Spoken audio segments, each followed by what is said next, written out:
পাবলিকে দেবো তার ভালো লাগলে রুবোকে কাটিয়ে নিবে ফেসবুকে দেবো আপনার আইন নাই আপনি একটু মানে শেয়ার আরেকও যদি আপনি শেয়ার করেন তারিখও আরও ভিউ হইল আমি তো শেয়ার মারছি আমি তো লাইভ টিভিতে কি লাইভ দিই ও আমি বুঝছি না ও দিছে বাপ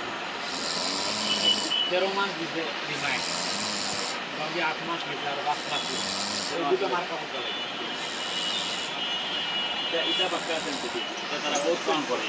বুঝে তো আমার বেশি লেই যায় জি জি জি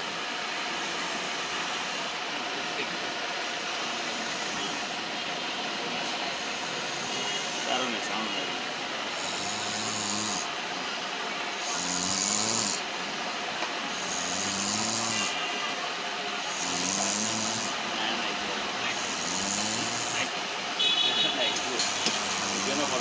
মুঠে না নিচলে এটা তো এটা বেমার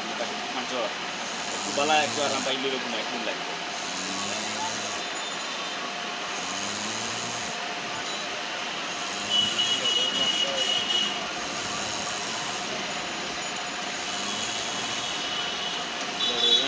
ফেসবুক করলো কতটা কিছু হয় না